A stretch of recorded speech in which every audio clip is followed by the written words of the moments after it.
In the last episode of Reality Trip, the team were in the Philippines, making costume jewelry with outworkers in small villages. Then on to Tondo, the 40-year-old dump site where they joined the locals collecting garbage. Anna and Stevie met Esta and her 2 sons. Esta was desperate to leave Tondo and reunite with the rest of her children on another island in the Philippines. Stevie and Anna made that happen by buying the hovel she lived in. Reality Trip follows 5 20-somethings on a journey of discovery. They're not widely traveled, so they have limited experience of how the rest of the world lives. Competitive Kieran, fashionista Anna, computer-obsessed Peter, people-focused Stevie, and image-conscious Stephanie. For 5 weeks, they will travel through Asia, walking in the shoes of the locals, living as they do. How will these real-life experiences affect our 5 young travelers? I'm going insane, I can't breathe.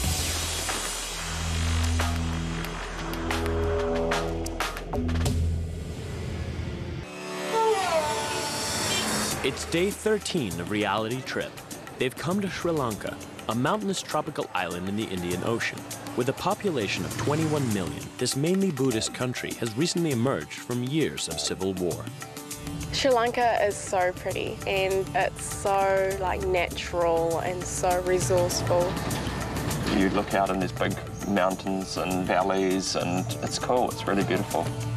The beautiful scenery is a deceptive introduction to what will be their most physically demanding adventure so far, gem mining. To get to where gemstones are mined, the team heads southwest to Ratnapura, an historic town. Its Sanskrit name means Gem City.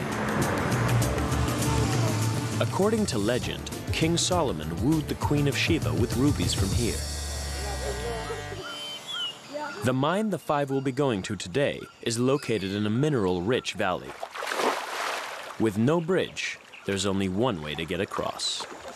Nifty little way to get to work every morning. Nice little paddle across the river. Beats the Devonport ferry. When Anna and Peter get onto the raft together, it starts to sink. It's another opportunity for Kieran to have a dig at Peter and continue the very one-sided conflict. Pete's ruined it for everyone. He's wrecked the raft. Being the most sympathetic out of the 5, Anna's quick to come to Pete's defense. He exceeded the weight limit. Now we have to go one at a time. Kieran! Felt to me like something you would want to build on a holiday, but you'd never quite get there. There must be a better way to get across this river. Thank you. Hello. Hello. Hi. It's mid-morning by the time they all get across the river. They're met by landowner Gamini and translator Afdal. Now we go to my place. Cool. Yes, everybody come. Gamini owns several mines, and today he'll be employing the 5 as miners. There are over 30,000 gem mines in Sri Lanka, providing an income for around 150,000 workers. For Anna, who loves jewelry, discovering just what it takes to extract a gem from the ground may prove an uncomfortable surprise. Amethysts are my favorite. I love the color and it's my birthstone as well. Diamonds are definitely a girl's best friend. Always. And she doesn't need a man to give them to her either. I plan to be successful enough to buy as many diamond rings as I want. But will she still want them after seeing the conditions the miners live and work in? This is where workers' accommodation. It's their huts. This is everything basically. It's the shade, they sleep here, they have their meals here. Got the kitchen here as well. That's where they cook. Gamini's workers stay several weeks at the mine while excavations are going on. They don't get paid a weekly wage. Instead, they get food, accommodation, and a share of the profits from the mine once the expenses have been deducted. So the leftover will be divided to 2. He'll take 1 portion. The balance will be divided among all the workers. So it all depends on the value of the stone they pick. If it's less, it's less. If it's huge, it's huge. Simple as that. What's the percent of the gem that ends up going to the worker? The final percent of the entire gem in terms of money? It's about 4%. How often do the workers find gems here? It all depends. Could be one day, and it could drag to 6 months as well. We never know. How many people work for you, Gavin? Now still I'm working 80 people. 80? 80. Are they all males? Yes. Premier. All males. No women work at the mine site, and Gamini's never sent a woman down the mine before. First time. First time? Oh. Yes. Thank you for the privilege. Yeah. Check our pockets after. Yes. Better to do it. That could be nervous laughter. They've known they're going down a mine, and it's been playing on their minds. The reality hit when we got to the mine, and I started to feel quite nervous. The concept of going 10 or 15 meters under the ground into this dark, wet hole is just, you know, daunting. Anna's in for a shock because the mine goes down 30 meters. Oh my God. God! 30 meters is equal to a 9-story building, and they're going right to the bottom. Wow, that is a long way down. Yeah, it's a very long way down. Sweet later. Because the mine is so deep, it's under the water table. To stop miners drowning, a pump is needed to continually extract the water. Be careful. Safety first. So no problem. It's all good to go. See you guys. Kieran has no fear of heights and is first down the handmade bamboo ladder. He was a champion rock climber in his teens. That's partly where his A-type personality comes from. My dad put a lot of pressure behind me to do really well in whatever it was, whether it was schoolwork or sport. When I was training for climbing, he'd be there every night with me. We'd have to go up and down this wall. Then when you get down, you're shattered. You're constantly being pushed to be better at what you do. Right. Oh, this is disgusting. Yeah. Oh, it stinks. I'm soaking wet. My leg. Hold on. Oh yeah, take it. Ugh, this is freaking horrid. Go, Pete! Just pretend you're on the monkey bars like back in primary school. But Pete's not thinking about school. As usual, his mind's never far from a video game. I feel bad for every single video game character I've sent down mine shafts because this is not fun. Sorry, Lara Croft. Good old bamboo, eh? Is that what this is?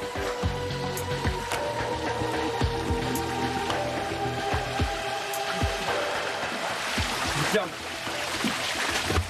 Oh, wow. Hey.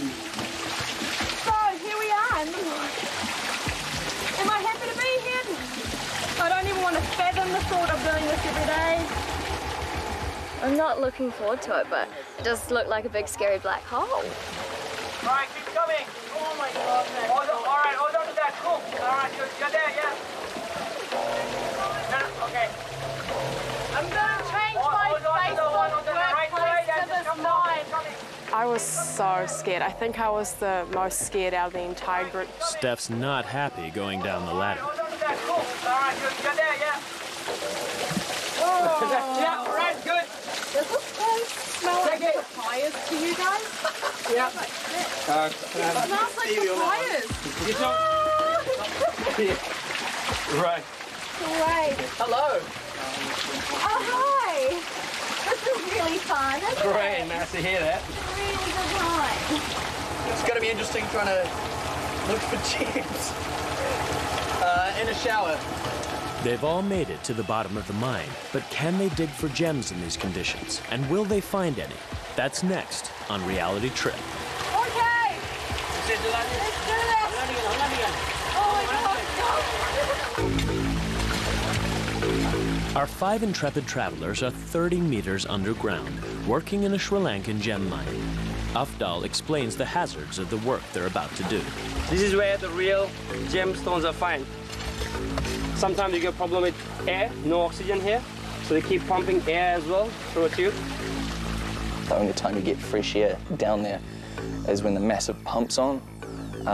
So we didn't have that on the entire time, so it started to get a bit iffy there. The reason they use the candle is that you cannot bring down a kerosene lamp or something because you get nitrogen here, you know that, so you can blow up. So that's how it generally works.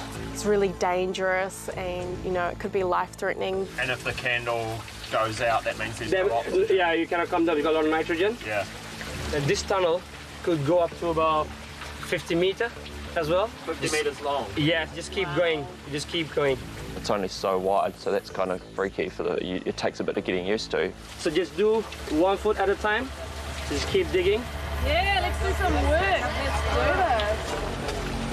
this. The team will have to shovel sand into bags, which will be hoisted up the shaft and then sifted for gems. The lack of oxygen makes it particularly hard work. When I was shoveling the rocks into the bag, that was quite hard. I think I only shoveled like 5 or 6 lots into the bag before I was quite breathless. The miners employ traditional methods. Timber logs as the main supports and finer sticks to bind together the clay walls. There are no safety regulations and no figures showing how many miners die in accidents underground.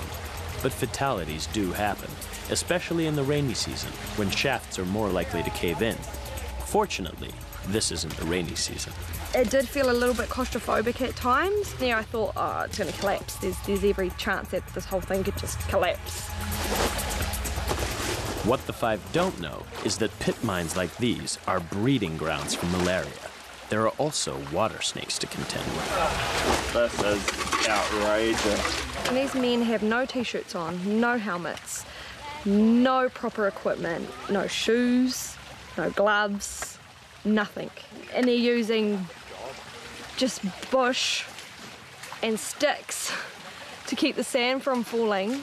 And they're in there with their hands digging out the dirt.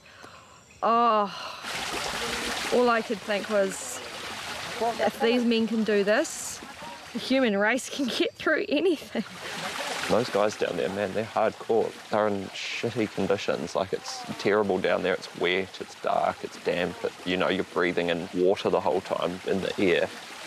The most common illnesses suffered by miners are skin lesions and diseases caused by being immersed in water for 10 hours a day, 6 days a week, 52 weeks a year. You're in a dark, wet hole for, 10 hours, hacking at dirt under the ground. It's so unsafe. Okay! Let's do this! Oh my God! Stephanie, who's not one for hard labor, is putting in a good show. It is physically demanding, and you need a lot of mental strength as well to deal with like pounding rain coming left, right and centre, and you're trying to do something, and there's no real sufficient light and there's no real break with the whole like water everywhere. Peter's also finding it tough going.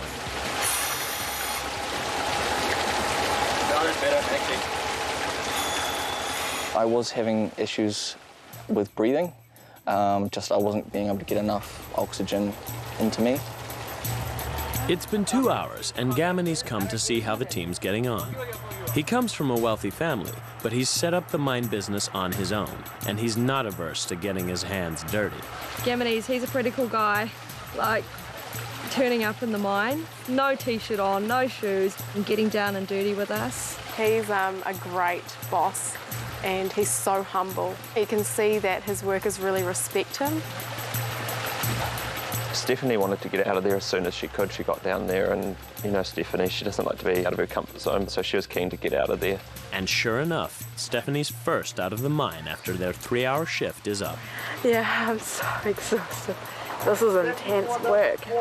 And I think what's more annoying is that you only get sand in the first part of the process as well, so you're getting drenched with rain and you're trying to dig and then you're trying to communicate with everyone. It's hard. Definitely it's made me think about where gems come from, and the next time I go to a jewellery store, I'm just going to think about that, definitely, yeah. I'm gross, I'm wet, I'm tired. So all in all, it's a good experience. Probably won't do that again, to be honest. It was a good experience to see how they work and to think they do this every day. But being down there is just like being in a big black hole. It's like the most luxurious place I've ever been. Candles, intimate, honeymoon material. Those guys are legends, man. Like, they work down there all, like, I think it was saying from like 7 till 5. That's crazy. It's so wet and gross, and there's like a frog jumping out at us, and man, they're hardcore. Not gonna ever do that again. Euphoric to be out of the mine, it's time for the boys to have some fun. I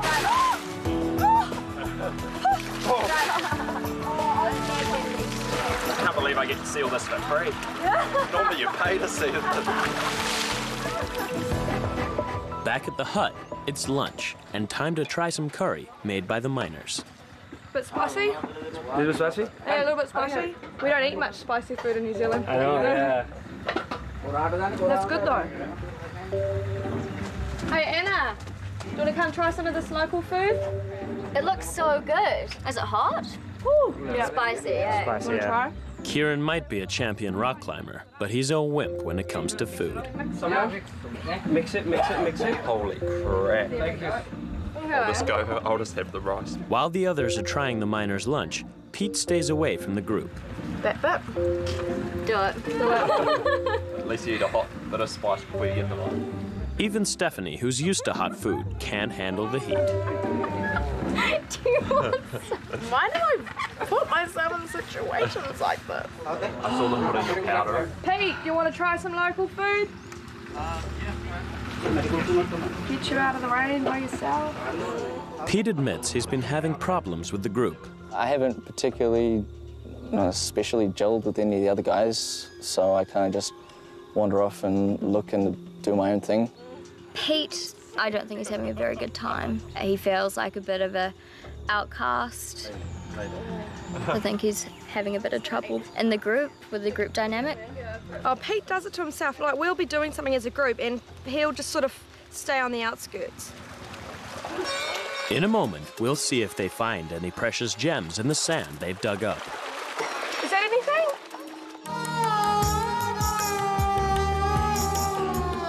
The 5 have just come up from working 30 meters down a Sri Lankan gem mine.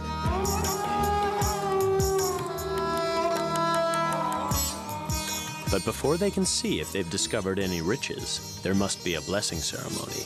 Gamini prays for good fortune and rich pickings. I really did participate in that prayer. I did use that opportunity to actually wish for things.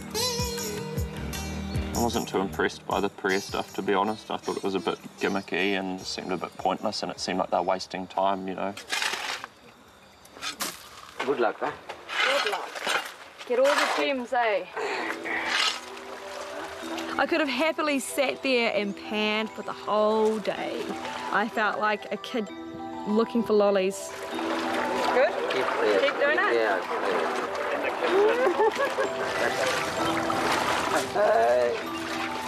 Is that anything? Yes. Yay!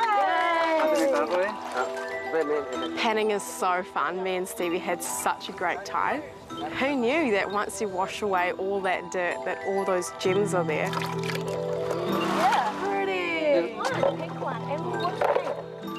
Sifting requires a skilled eye, so after Stevie and Steph have finished washing the dirt off, Gamini takes over. When he was sifting, I thought, oh, there's something. But no, it was nothing. And I thought, oh, no, that's something. No, it was nothing. They've good eyes. His glasses are on. Wow. Oh, Ruby, small piece, ruby.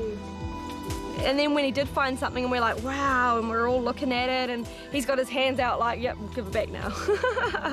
Oh, wow. Quick, take it off her.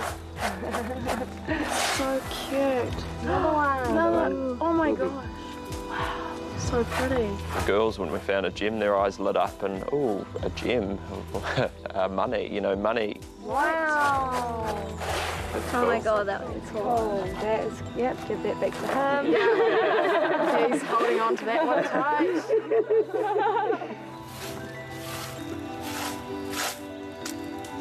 Oh, Ruby. pretty. Quite well. After an hour of sifting, they've ended up with a huge topaz, 3 rubies, and an amethyst. It's an unusually good haul. Gamini's prayers have been answered. We'll have to go to the market, put for sale. Then they'll find out how much they've earned today. Right now, they're going out for dinner. They've been invited to the home of 13-year-old Nihal's grandmother. They're keen to hear from one of the miners, so a man called China has also been invited. Oh, there's heaps of rice, man. Yeah. You're a growing young man, you need more, and I'll get the most. Oh my God. Kieran deliberately serves Peter last. Don't forget Peter. Oh, shivers. That was for Peter, that was for Peter. All right. Oh, there we go. Oh, now I've got the bad plate. Nihal wants to be a miner when he grows up. He already helps out after school. What makes Nihal want to work in the mines? No, yeah, because he loves gems. Yeah. China, how long have you worked in the mines? Oh, about 35 years in mine. Wow. 35 years, wow. I've been mining for 35 years. Where's China's family? My wife left him about 7 years back. He's on his own. He felt really upset afterwards. He got a broken heart. He started to drink. He gave up his life. Then he had counseling from monks. The monks advised him a lot, so he's really happy. Does he support anyone financially? With his mother and two brothers. The younger brother is disabled. The first brother is, in fact, he was working for a temple. Well, we got elephant as well in the temple, and he got trampled. His testicles got trampled by elephant. Oh my gosh. Oh, wow. Wow, and he survived. Yeah. The mother's worry is that after she passed away, we're gonna look after the younger brother because disabled. He's holding the fort together all Exactly. himself, really. Yep. Yeah. You hear sad stories about people, but for me, China's life kind of takes the cake. I mean, one brother's disabled, the other can't work because of being trampled on by an elephant. His mother's elderly and isn't going to be around much longer to kind of help, which leaves everything up to him.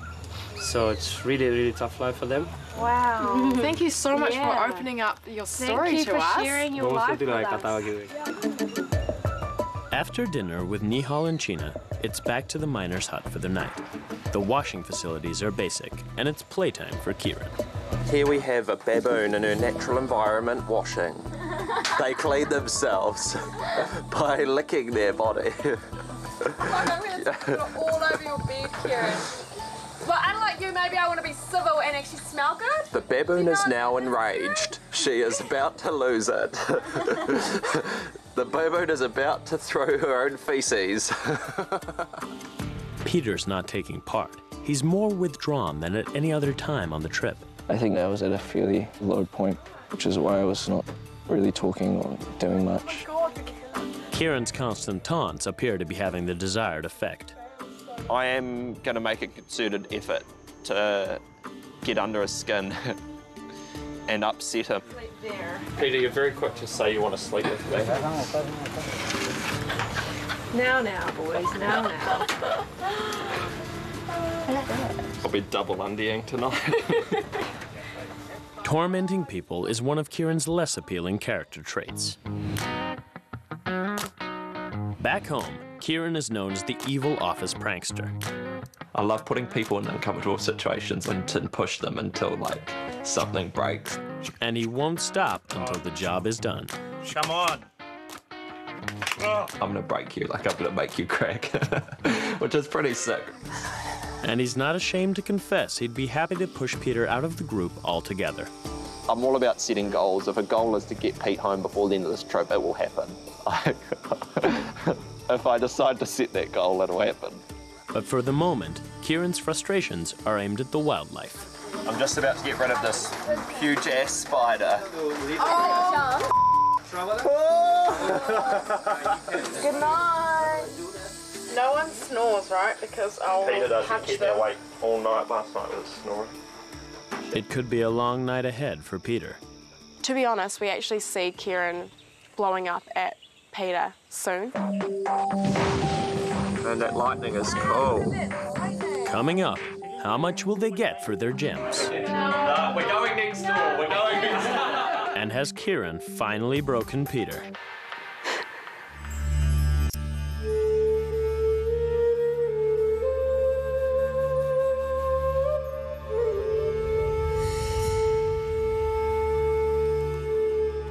It was a rough night in the miner's hut, and Peter's getting the blame. His snoring kept some of them awake. I'm never sleeping next to him again in my life. Like, I was literally about to stab him. The worst night of my life. It's not even funny. Like, I wanted to punch you in the face. It was the worst talk like night it of my was life. my fault, like I choose to snore. Kieran, you've been a bit of a crybaby on that one. You really are. It wasn't that bad. I thought it was bad though. But then you all don't realise that now tonight I have to go and share a room with him again. Like, I can't escape it. Be careful if I was you though, Peter. Kieran's really mean to Peter, but I guess, you know, when you're stuck in a situation with someone 24/7, that's hard. Kieran's aggressive tactics have hit Peter hard. He's at rock bottom. When we're down the mine, Kieran said something to the effect of, "Don't say anything because everything you say is stupid." I'm gonna make him. Yeah, I've probably been mean to Pete. I don't really get on with Pete and I find him boring, and it's just like, it's painful to be around him, like it's exhausting. Kieran's not the only one having problems. Stephanie's also had enough of Peter's antisocial behavior. Examples would be just the things he says, because they come across as really rude or inconsiderate. You know, he is a bit socially awkward and, you know, says really random things at times. Whenever I say things that I would just normally say to someone, and then you see them and they've got their face in their hands, or they're just looking away, trying not to associate, or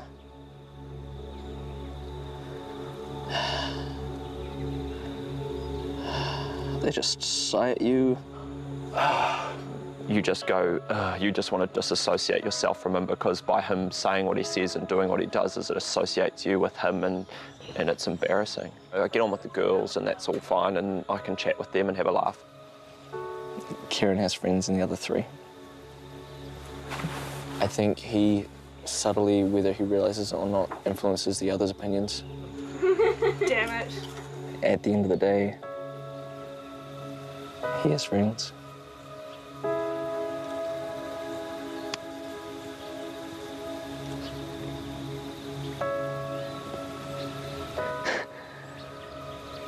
I'm used to being able to get along with everyone.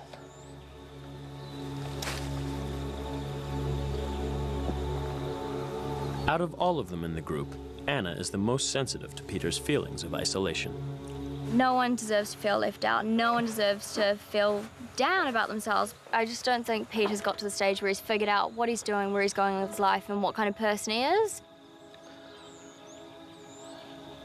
It'd be nice to know what myself was. I think he's still very like in his own little world, and he's just like playing games. He always has his headphones in. He's not really participating. What they see is me not fully engaging.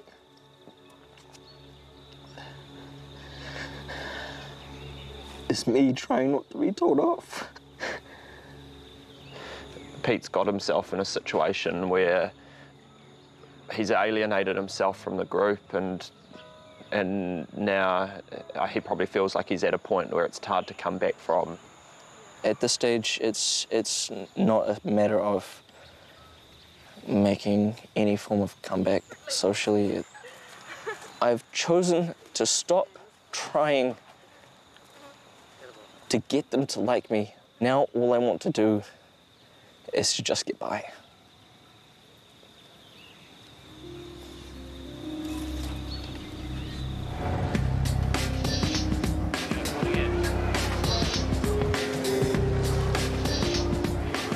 Ratnapura is the heart of Sri Lanka's gem trade. The gem market is situated in the middle of town. Here, local traders come to haggle over stones mined in the nearby valleys. With some of the most priceless gemstones in the world being sold here, it will be interesting to see how much our team get for their stones. All the excitement is a good distraction for Peter, who's slowly getting himself back together. Pretty cheap. Yeah. Like Gemini said, these are like 5,000.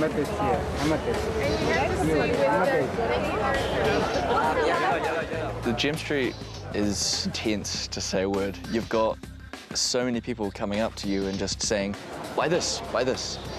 Oh, they're coming in like flies. Thank you, very pretty. Thank you. It's just that whole hustle and bustle that you wouldn't see in a small town in New Zealand, but it was just right up in your face. I quite enjoyed it, actually. It all proves too much for Anna, and Peter steps in to help her. Are you okay if I walk away? Will you be? If I come with you? Go with it. No, thank you. No, thank you. It was quite intense, wasn't it? Oh, jeez. I don't feel We like have our own ones to sell today. We are selling the same today. Gamini's not keen to do a deal on the street. He's got a buyer waiting in an office round the corner. On the way, Gamini shows them where his stones are cut, shaped, and polished. They all get to have a turn. It was satisfying to hold this dull gem to this grind wheel, pull this bow back and forward, and to see it come to life almost. Ooh, I think I've got this. I wouldn't have been surprised that if we'd been transported back in time a few hundred years, that we'd see the exact same machine in maybe even the exact same room, just polishing these gems.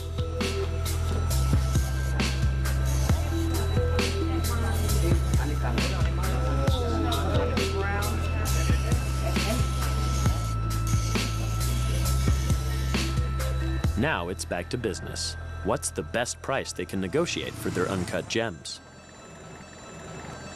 The dealer asks them to put a price on the stones. How natural How much is is? it? Okay, we'll discuss. Discuss. Okay, how much do we want from the skies? We need to start high and work down. Poker face. Okay. We totally didn't just negotiate in front of them. Yep, 200,000. Very good. So two Yeah. lots. Alright. 2 lots. Yeah. Okay. 200,000, yes.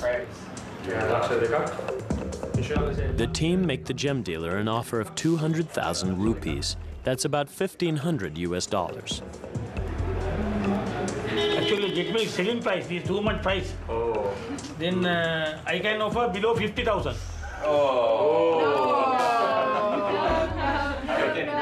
We're going next door. We're going next door. No deal, no deal. We're leaving. Do you know what we did to get there? We were all huddled together like a sports team, kind of negotiating and trying to figure out. And Gamini's like, oh no, just take this, take this, take this. And we're like, nah, we want some more. We want more money. They should have taken Gamini's advice, because the dealer has dropped his offer to 20,000 rupees. My price is 20,000. Oh, you're trying to hard bargain. 20.5. 21,000 and your watch. The gem dealer sticking to his guns. Will the team give way? 21. I think we're going to have to take it. Oh, We've got to have the majority vote on this. That's all right. Okay. Yeah. Okay. Okay. Deal done. Okay. On behalf of the team, Okay. accept your Go on, deal Sandy, of go to the phone. 20,000. You come. And your first call. Come? Yeah. You give him good luck. Oh, there we go. Okay. We look after these ones. So take the cash? Yes. I'll take it. Okay. Are you? Despite Stevie trying to get her hands on the cash, Gamini's not about to part with the money in a hurry. The team are due wages only. With the deal done, it's back to the boss's house to get paid. So we take 10% out of that for machines, machineries. yes. 10% So and take the balance. 2,000 out. Yeah. So remaining 18,000. The calculations are the same as with all of Gamini's workers. Expenses are deducted first, and then he hands on just 4% of the profit. So you get each 1,296. Cool. He get 1,296 into 5. Sweet, I didn't even have to do any of the sifting. Right, do you understand? So you're gonna get your money? Pleasure doing business with Come you. next time, eh? Of course, of course. Yay. Okay. What a good boss. Yes. Yes, I am. Out of all the other business owners and bosses we've met, Gamini seems to be the one who's still most in touch with his business and knowing every aspect of it and knowing all his workers. And he's so passionate about showing us photos of his family. There's no denying Gamini is incredibly wealthy compared to his employees, but he spends a lot of his money and time helping the community. We have donated 2 buses for like a local school over here. Yes, I made a hospital, eye hospital. We made an eye hospital in Ratnapura. Yeah. We have given specs, about 400,000 people. We have promote. Wow. Yeah. Classes. Yeah, exactly, specs. Wow. Busy man. Very busy. Next on Reality Trip, what's got Stephanie so upset? And what's got Stevie so wound up? And I don't know how she does it, but she manages to make it all about herself.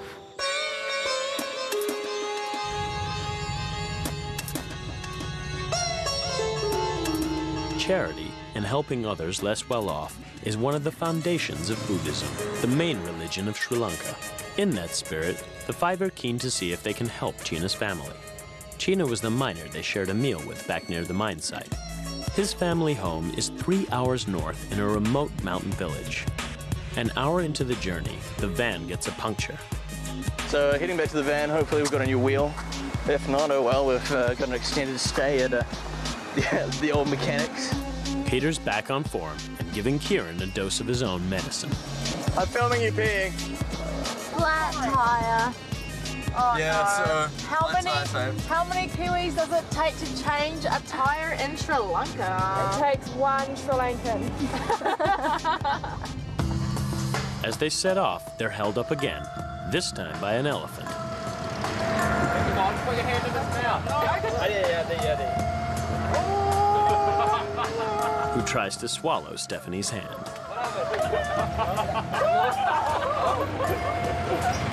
Saliva doesn't smell that bad. He looks like a really slimy, really warm. Yeah. And my whole hand went right in his mouth. That was kind of the only way to do it. Yeah, the only way to do it. Right, hold on. Okay, bye. Bye.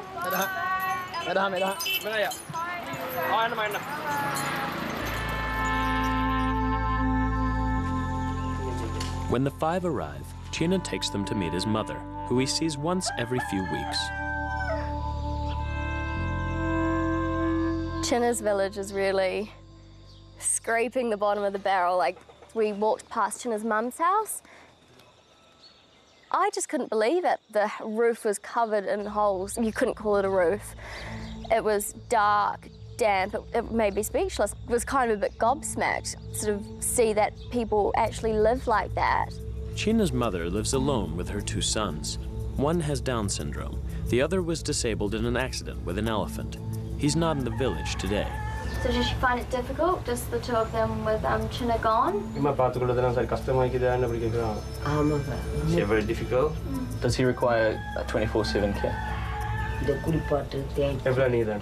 Basically, she does everything. In New Zealand, Down syndrome people, they have a lot of services provided for them.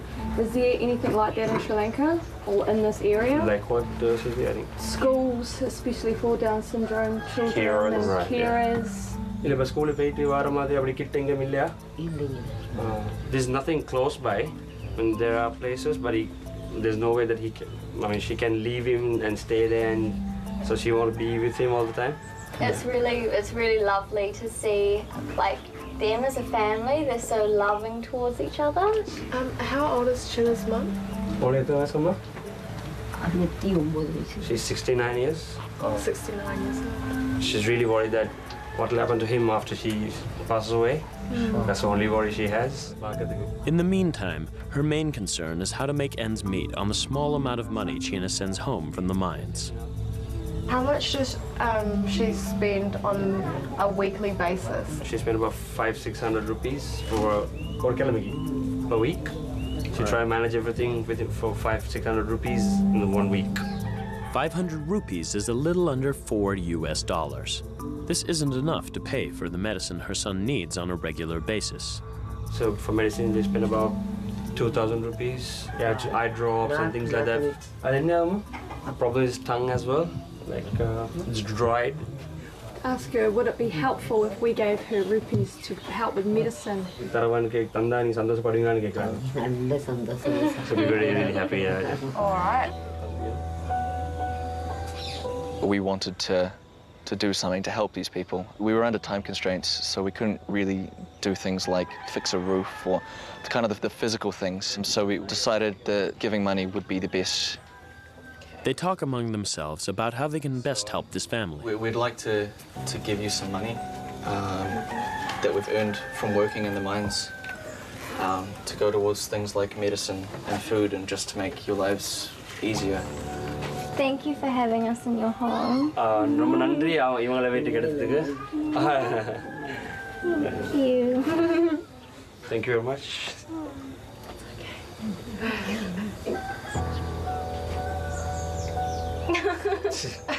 It's an emotional moment for everyone. Don't cry.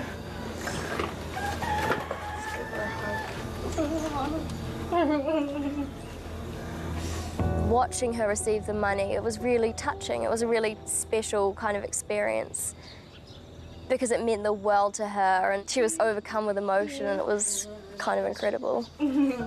We'd gone down the mine, earned some money selling some gems, and then to be able to kind of pass that on and give that to Chinna and his family, that felt really good. You just saw the tears of joy. They weren't tears of sadness. They gave her 12,000 rupees, which is about $90 US. Effectively, we gave her 3 to 4 months of food. They really need it, and they deserve it so much more than I do. The team have caused quite a commotion in the usually quiet village. That was a good photo. Stutzy! Kieran can't resist being a show-off, but he's no match for the coconut man. There we go. Oh, cheers.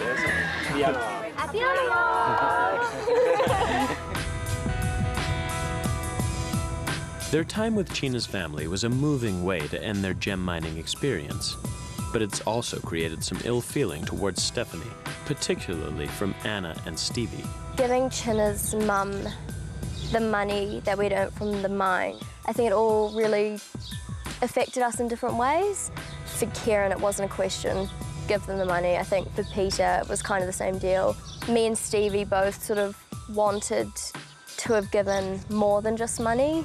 And I don't know about Steph in regards to that, because when we first brought up the fact that we wanted to give them money, she sort of turned around and was like, I'd rather that go to filling up my Range Rover when I get home.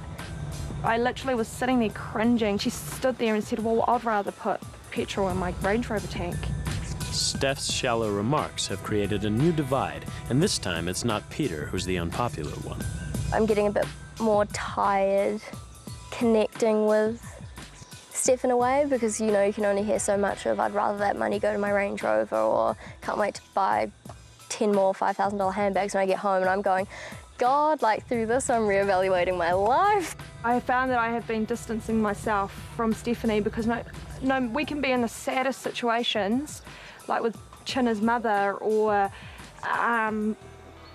anything and everything, and I don't know how she does it, but she manages to make it all about herself. Next on Reality Trip, the 5 work on a Sri Lankan tea plantation. Only 1 kilo for the day. Stop talking and work. Their tea-picking skills are put to the test. If we were your workers, would you fire us? They process their pickings in the factory, and then it comes to tasting it. It kind of grossed me out a bit. They visit a haunted plantation house. Oh my God. Do you think that there's a ghost? And the Kieran-Peter conflict boils over. I lost it at Pete. And he's like, if you don't apologize right now, we're over.